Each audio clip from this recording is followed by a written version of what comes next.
ایسی مثال میں سینکڑوں دے سکتا ہوں، وقت کی قلت ہونے کی وجہ سے میں صرف ایک ڈاکٹری کی مثال دیا۔ ہم والدین کا فرض ہے کہ ہم اچھا ماحول اپنے بچوں کو دیں، اور آج اکثر والدین چاہتے ہیں کہ ہم ہمارے بچے کو ایک اچھی عمدہ انگریزی اسکول میں ڈالیں، کانوینٹ اسکول میں، اور بہت جدوجہد کرتے ہیں بچے کو کانوینٹ اسکول میں ڈالنے کے لیے۔ کئی بار لاکھوں روپیہ رشوت دیتے ہیں تاکہ میرے بچے کو کانوینٹ میں ایڈمیشن ملے۔ آپ اگر اپنے بچوں کو ایسے اسکول میں ڈالتے ہیں جو مغربی معاشرے کے بارے میں آپ کے بچوں کو سکھاتی ہے، جو اپنے رب سے دور لے کے جاتی ہے، وہ ایسی مثال ہے جیسے کہ آپ اپنے بچوں کے ہاتھ پیر باندھ رہے ہیں رسی سے اور اس کو پانی میں ڈال رہے ہیں اور کہتے ہیں کہ تیرو۔ آپ اگر اپنے بچے کے ہاتھ پیر باندھیں گے اور پانی میں ڈالیں گے، وہ بچہ کیسا تیرے گا؟ ذمہ دار کون ہے؟ ہم۔ اور ایڈوکیشن کے ذریعے ہم دیکھتے اسکول میں کئی مثال دے سکتا ہوں۔ اسکول میں سکھایا جاتا ہے تہذیب کے بارے میں کہ آپ اپنے والدین کی دیکھ بھال کے لیے ایک بوڑھے کا گھر قائم کرو۔ آپ اپنے والدین کی عزت کرو اور کیا کرو؟ ان کے لیے اولڈ ایج ہوم قائم کرو۔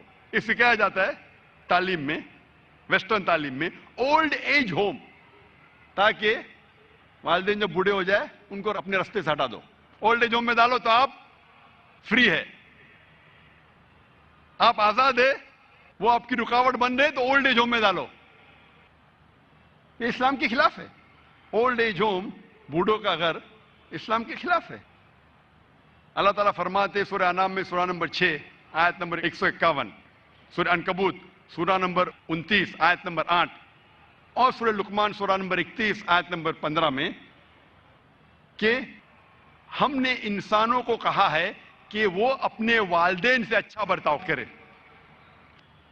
اور اللہ تعالیٰ فرماتے سورہ اسراء میں سورہ نمبر 17 آیت نمبر 23 اور 24 میں کہ آپ اپنے رب کی عبادت کرو اور اس کے بعد اپنے والدین سے اچھا برتاؤ کرو، اور دونوں میں سے ایک یا دونوں ضعیف ہو جائے تو ان کو اف تک مت کہو، لیکن ان کے ساتھ اچھا برتاؤ کرو اور ان کے ساتھ حسن سلوک کرو، اور اللہ سے دعا کرو کہ ان کو برکت دے، کیونکہ انہوں نے بچپن میں میری پرورش کی۔ اسلام میں جب والدین ضعیف ہو جاتے، ایک یا دونوں، اللہ تعالیٰ فرماتے اف تک مت کہو، اور یہاں مغربی تعلیم میں ہمیں سکھایا جاتا ہے اولڈ ایج ہوم بناؤ۔ یہ اسلام کے خلاف ہے۔ مغربی تعلیم میں ہمیں سیکس ایڈوکیشن سکھایا جاتا ہے، اور جو میں مغربی تعلیم کہہ رہا ہوں وہ ہندوستان میں بھی، بمبئی میں بھی ہو رہا ہے۔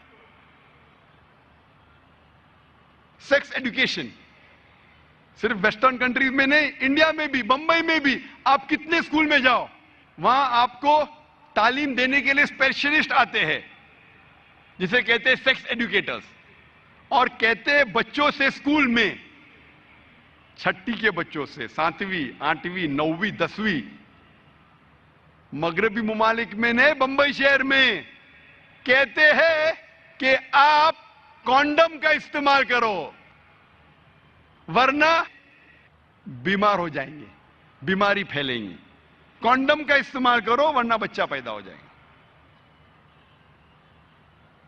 آپ مغربی ملک میں جائیں گے تو ہورڈنگز لگے ہیں، condomise yourself, save yourself from AIDS, condomise yourself, مطلب ایڈز سے بچنے کے لیے کانڈم کا استعمال کرو۔ مغربی ملک میں تعلیم یہ دینا چاہیے کہ زنا مت کرو، تو تعلیم دے رہے زنا کا راستہ دکھا رہے، کرو لیکن بیماری سے بچنے کے لیے کانڈم کا استعمال کرو۔ ہمارے معاشرے کو کیا ہوا ہے؟ اور افسوس کی بات ہے کہ اب پیرنٹس کو بلایا جاتا ہے اور ایک بھی پیرنٹ اپنا منہ بھی نہیں کھولتا ہے۔ ایک بھی پیرنٹ، وہ پیرنٹ کو بھی تعلیم دی جاتی ہے کہ اپنے بچوں سے کہو کہ کانڈم کا استعمال کرو. اور جب میں تقریر کیا تھا 10 سال پہلے، ایک سٹیٹسٹکس ہے یو کے کا، سن 1999 کا، 1999 کا، اور وہ سٹیٹسٹکس یہ کہتا ہے کہ اکثر لڑکیاں 19 سال ہونے کے پہلے 90% سے زیادہ لڑکی دے لوز دے ورجنٹی. ہندی میں کہوں گا کہ وہ زنا کرتی ہے. 90% سے زیادہ لڑکیاں 19 سال ہونے کے پہلے یو کے میں زنا کرتی ہے. اور ایک سٹیٹسٹک جو چند سال بعد کا ہے کہ یو ایس اے میں 95% of the girls lose their virginity before they leave college. 95%، 95%. چند سال پہلے میرے ایک دوست تھے جو ڈاکٹر ہے، بمبئی شہر میں ایک کانفرنس اٹینڈ کر رہے تھے آن ایڈز، اور اس کانفرنس میں کہا گیا تھا کہ بمبئی شہر میں 70% سے زیادہ، مور دین 70% لڑکیاں اسکول سے فارغ ہونے سے پہلے زنا کرتی ہے. مجھے یقین نہیں ہوا کہ بمبئی شہر میں، انگلینڈ میں ہو سکتا ہے، یو ایس اے میں ہو سکتا ہے، بمبئی شہر میں میڈیکل کانفرنس آن ایڈز 70% سے زیادہ لڑکیاں دے لوز دے ورجنٹی، اردو میں کہوں گا زنا کرتی ہے. 70%. 10 لڑکیاں جو اسکول میں جا رہے بمبئی شہر میں، 10 میں سے 7 زنا کر رہی ہے. کان کو یقین نہیں ہوتا. یہ بھی سٹیٹسٹک سے چند سال پہلے کی. ہم کیا سکھا رہے ہیں ہمارے بچوں کو؟ اسی لیے جب ایک سروے کیا گیا تھا یو کے میں، انگلینڈ میں، سنگل سیکس اسکول اور کوئڈ اسکول کے درمیان ایک سروے ہوا تھا، سٹڈیز، کہ جو اسکول میں صرف ایک جنس کے بچے پڑھتے، صرف لڑکیاں یا صرف لڑکے، اور دوسری جگہ کوئڈ اسکول، لڑکے لڑکیاں ساتھ میں پڑھتی ہے. The results of a single sex school, جو تعلیم کا جو معیار ہے اور جو ریزلٹس ہے کامیابی ایگزامینیشن میں، سنگل سیکس ایک جنس کی اسکول میں اور بہتر ہے. جہاں صرف لڑکیاں پڑھتے اسکول میں یا صرف لڑکے پڑھتے، اس کا ریزلٹ امتحان میں اور بہتر ہے بنسبت کوئڈ اسکول کے. کیونکہ کوئڈ اسکول میں بچے ایک دوسرے سے کمپٹیشن لگاتے کہ کیسے اپنے اپوزٹ سیکس میں ہیرو یا ہیروئن بنے، کیسے متاثر کرے اپنے دوسرے جنس کو. لڑکا لڑکی کو متاثر کرنا چاہتا ہے اور لڑکی لڑکے کو. اسی لیے یو کے گورنمنٹ سوچ رہی تھی کہ ہم اور سنگل سیکس اسکول کھولے، ایک جنس کی اسکول کھولے. اسلام کی طرف آ رہے. یہ تھی مغربی تعلیم. میں مثال دوں گا ابھی عیسائی اسکول کے بارے میں. ہندوستان کو انگریز تو چھوڑ کے گئے، لیکن تعلیم کی بنیاد اب بھی کرسچن مشنریز کے ہاتھ میں. ہندوستان میں کئی اسکول ہے. اکثر جتنے اسکول ہے ہم جانتے ہیں میجورٹی جو ایڈوکیشن، جو بنیادی ایڈوکیشن کی تعلیم ہے، اکثر شہروں میں وہ کرسچن کانوینٹ اسکولز کر رہے ہیں. اور کئی اسکولوں میں بچوں کو کس طریقے سے متاثر کیا جاتا ہے اس کی مثال دوں گا میں. اکثر اسکول میں، چاہے بمبئی میں ہو، دلی میں ہو، بنگلور میں ہو، حیدرآباد میں ہو، اکثر اسکول میں صبح کو انہیں دعا کرنی پڑتی ہے عیسیٰ علیہ السلام کو، نعوذ باللہ. کیونکہ عیسائی مانتے ہیں کہ عیسیٰ علیہ السلام خدا ہے، نعوذ باللہ. اور ہر صبح ہمارے بچے عیسیٰ علیہ السلام سے دعا کرتے ہیں. پھر بھی ہم لاکھوں روپیہ ڈونیشن دے رہے، رشوت دے رہے اسکول میں داخل کرنے کے لیے، تاکہ ہمارے بچے ہر صبح شرک کریں. وہ تو کیا دیکھا جائے گا، میں بچے کو گھر پہ سکھاؤں گا. افسوس کی بات ہے کہ بمبئی تو چھوڑیے، ہمارے علاقے میں جہاں میرا ادارہ ہے اسلامک ریسرچ فاؤنڈیشن. اس محلے کا نام ہے ڈونگری. میں اسکول کا نام نہیں لوں گا. ڈونگری میں ایک مسلمان کی اسکول ہے جہاں بچے 95% سے زیادہ 95% سے زیادہ مسلم پڑھتے ہیں. مینجمنٹ مسلم, لیکن وہ اسکول کے کیلنڈر میں جو پریئرز پڑھیں گے, آ لارڈ گیو اس آور ڈے آ ڈیلی بریڈ. بائبل کے کوٹیشن ہیں. عیسیٰ علیہ السلام سے نعوذ باللہ کہہ رہے ہیں کہ وہ ہمارا رب ہے اور اس سے دعا کر رہے ہیں. آپ سوچ سکتے, مسلم مینج اسکول,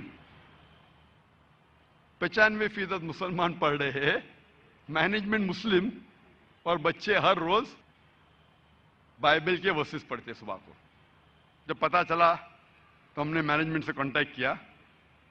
الحمدللہ خوشی کی بات ہے کہ ان نے اس دعا کو بدل دی.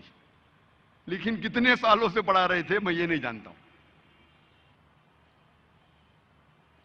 کچھ اسکول میں آپ دیکھیں گے کہ ننھے بچوں کو کس طریقے سے ان کے ذہن کو بھڑکایا جاتا ہے.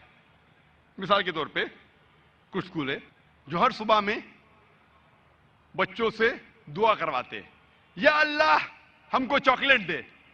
کوئی چاکلیٹ نہیں ملتی. ہے رام مجھے چاکلیٹ دے. کوئی چاکلیٹ نہیں.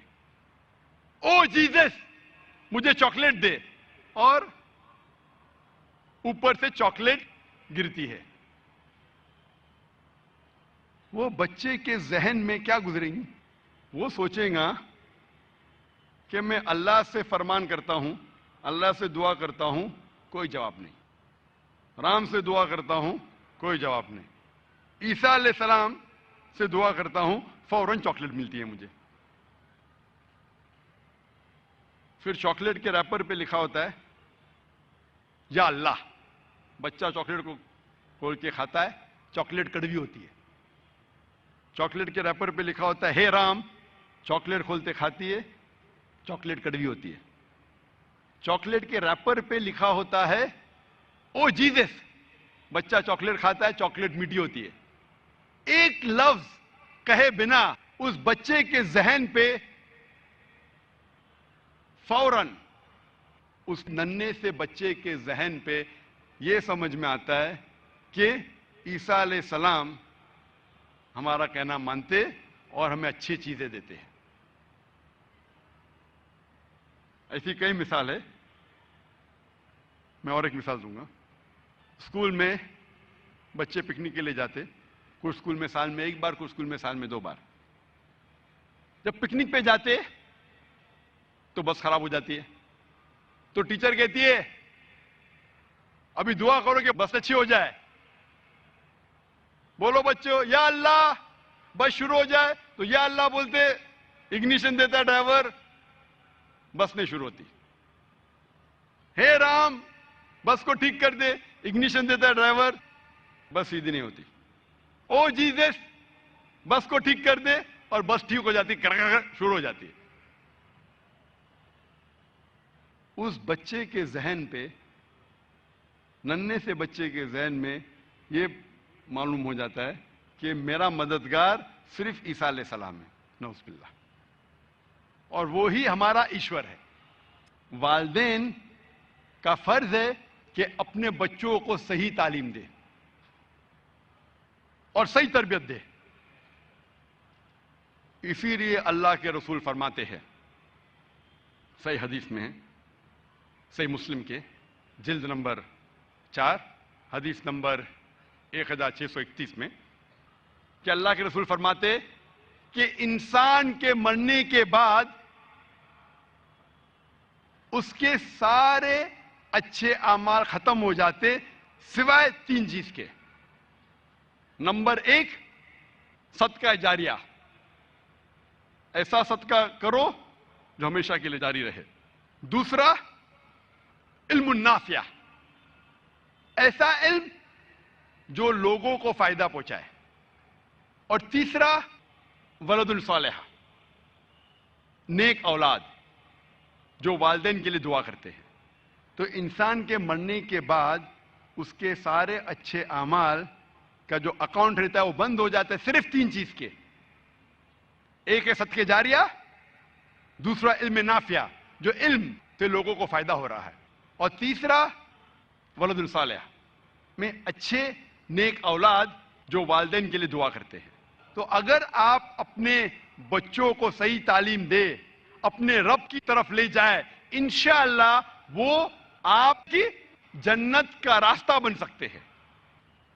اللہ کے رسول فرماتے ہیں, اس کا ذکر صحیح حدیث میں ہے, صحیح بخاری جلد نمبر 2 کتاب الجمعہ چیپٹر نمبر 11 حدیث نمبر 893 میں, جس کا ذکر ترمذی میں بھی آتا ہے جلد نمبر 3 حدیث نمبر 1376 میں, جہاں اللہ کے رسول فرماتے ہیں کہ ہر انسان چارواہ ہے. Every human being is a shepherd. ہر انسان ذمہ دار ہے. امام چارواہ ہے رعایا کے, امام ذمہ دار ہے اپنے لوگوں کے. آدمی ذمہ دار ہے اپنے اہل و عیال کا, اپنے بیویوں اور بچوں کے لیے. ایک عورت چارواہ ہے, ذمہ دار ہے اپنے شوہر کے گھر کے, اپنے بچوں کی. اور نوکر ذمہ دار ہے اپنے مالک کی پراپرٹی کے. ہر انسان چارواہ ہے, شیپرڈ ہے, ذمہ دار ہے. اللہ کے رسول فرماتے ہیں کہ والدین اپنے بچوں کے ذمہ دار ہیں. کیا تعلیم وہ اپنے بچوں کو دیتے ہیں. اسی لیے حضرت عمر رضی اللہ عنہ کا قول ہے, حضرت عمر جو دوسرے خلیفہ تھے رضی اللہ عنہ, وہ فرماتے ہیں کہ 1000 متقی مسلمان,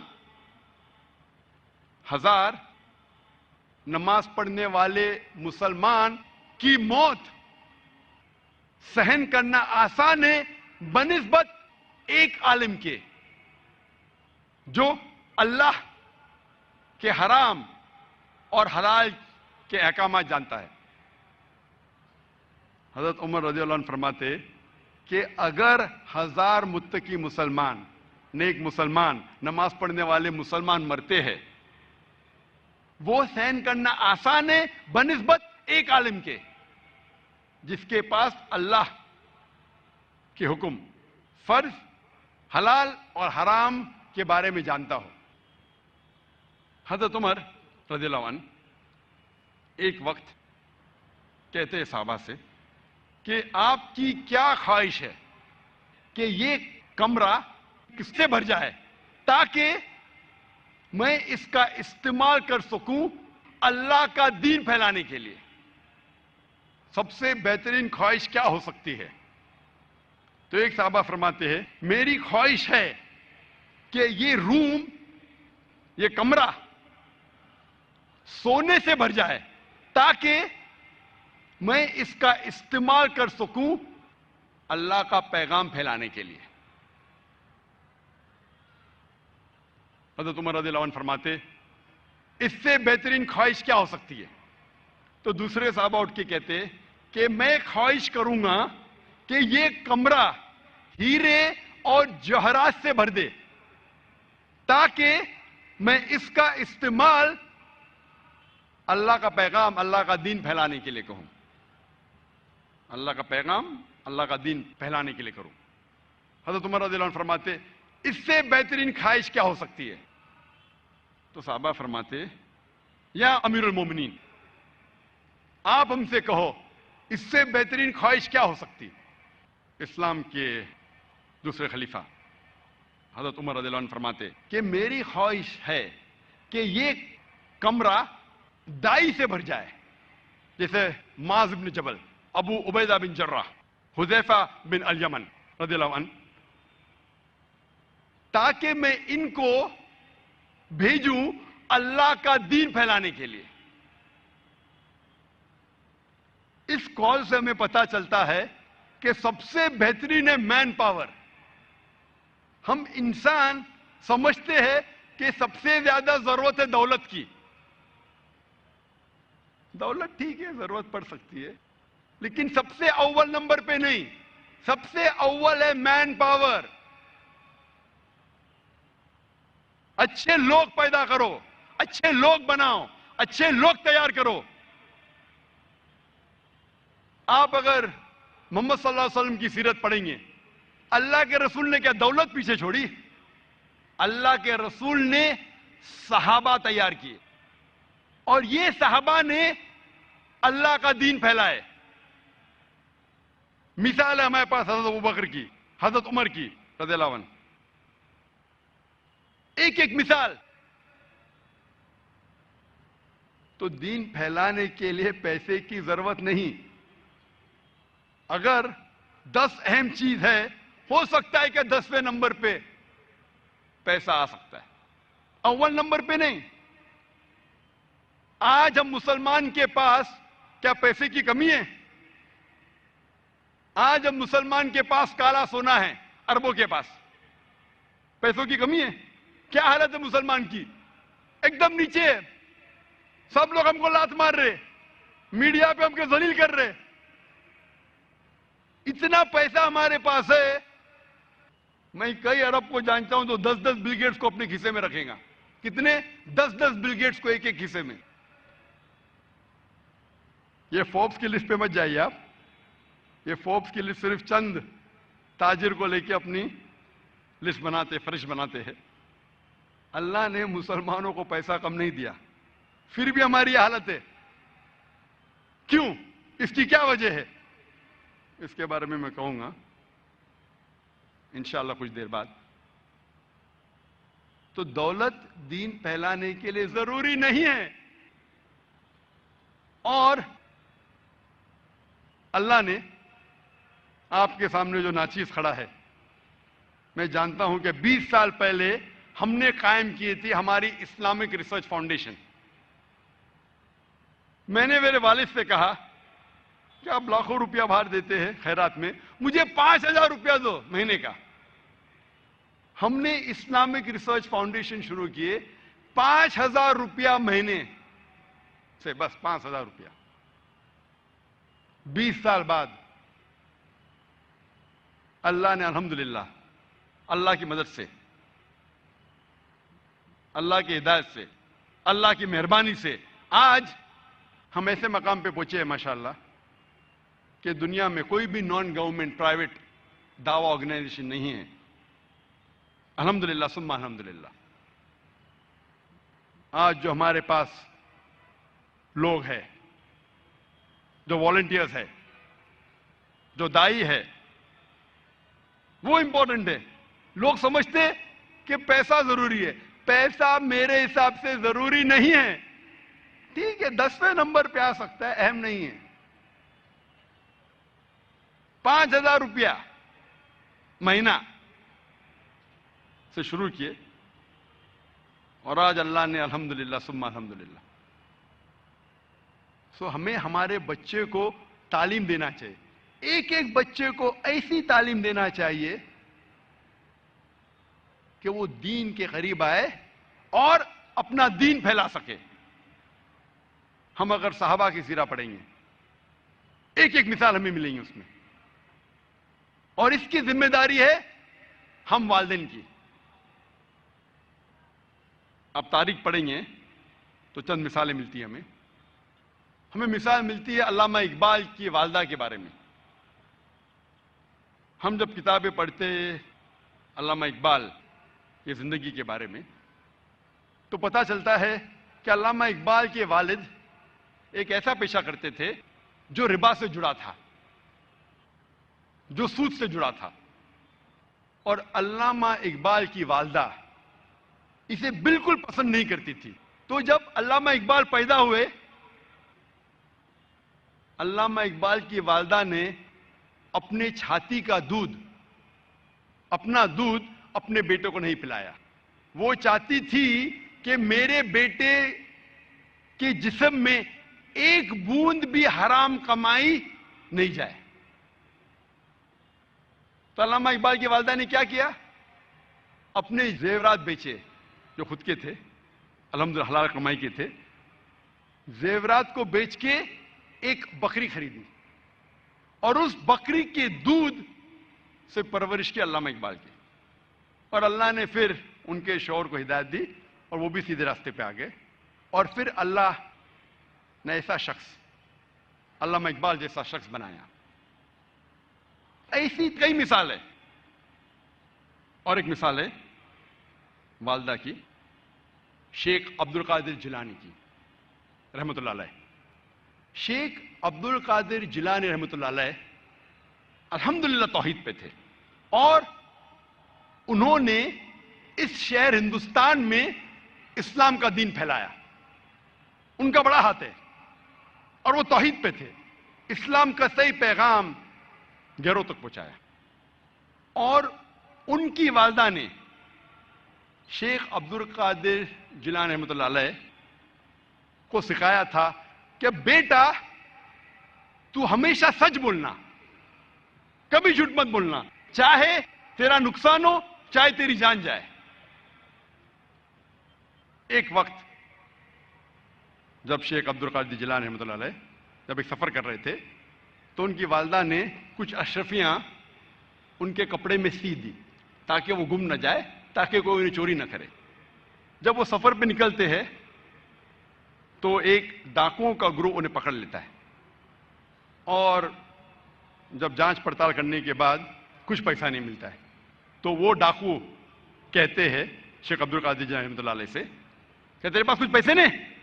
انہوں نے کہا ہاں ہے، میری ماں نے میرے کپڑوں میں سی لی ہے، اور وہ جگہ دکھاتے ہیں۔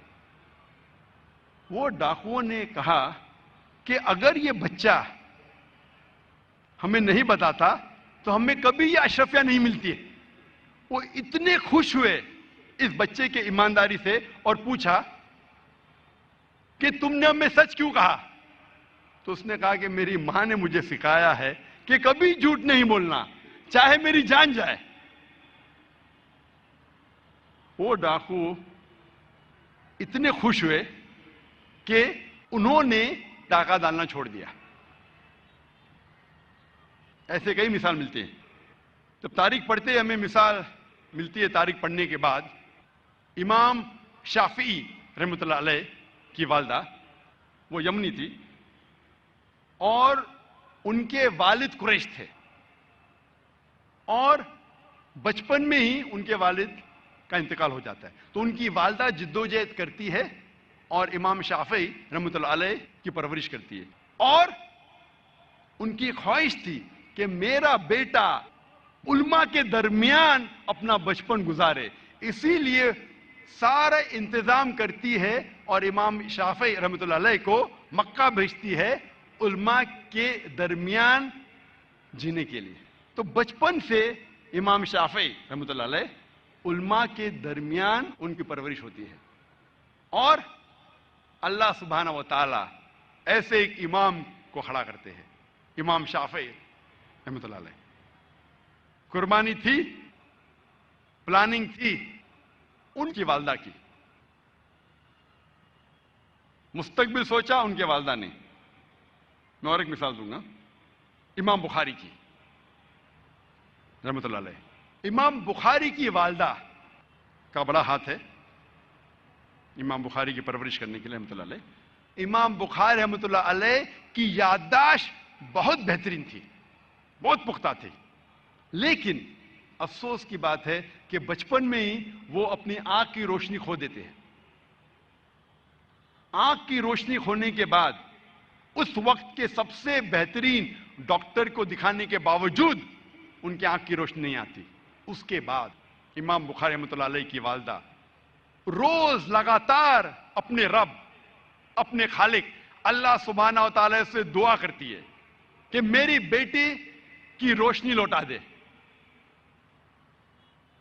اس کے بعد کئی عرصوں بعد اللہ سبحانہ و تعالی ان کی والدہ کی دعا سنتے، اور ان کی والدہ کے خواب میں آتے ہیں حضرت ابراہیم علیہ السلام، اور حضرت ابراہیم علیہ السلام فرماتے کہ تیرے بیٹے کی روشنی لوٹا دی گئی ہے، اور صبح کو امام بخاری رحمۃ اللہ علیہ وہ پھر سے دیکھ سکتے ہیں۔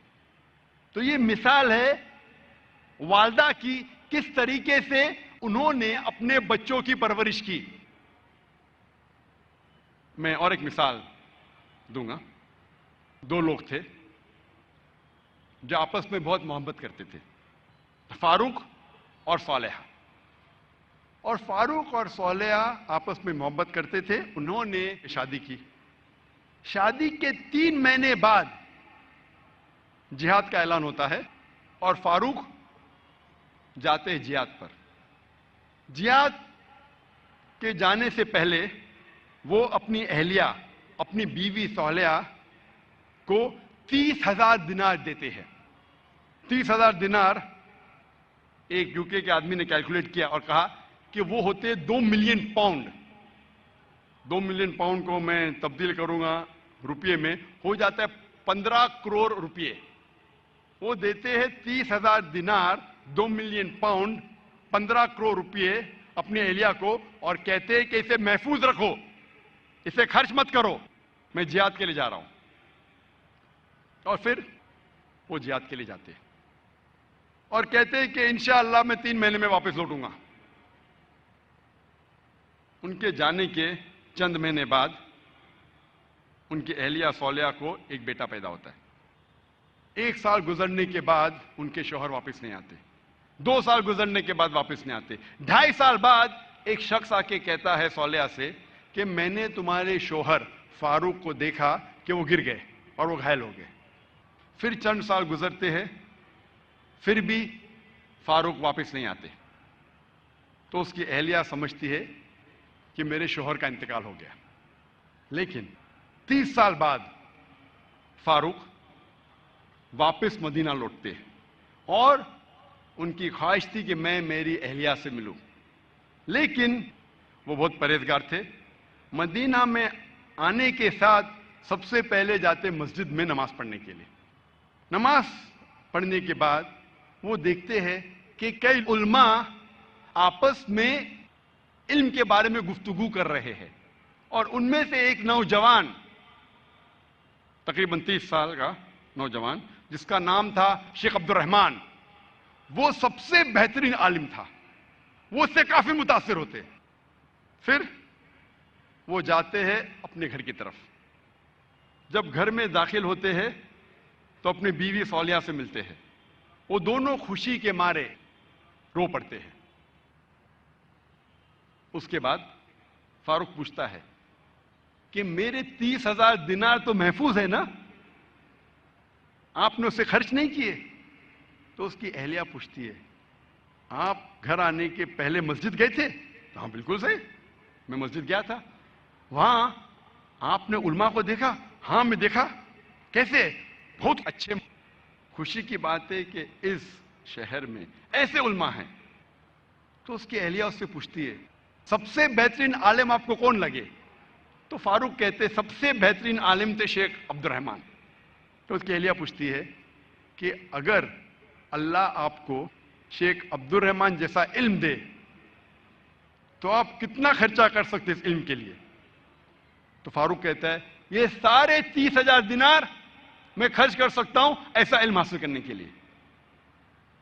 پھر اس کی بیوی پوچھتی ہے کہ اگر آپ کا بیٹا ہو، اسے ایسا عالم بنانے کے لیے آپ کتنا خرچ کریں گے؟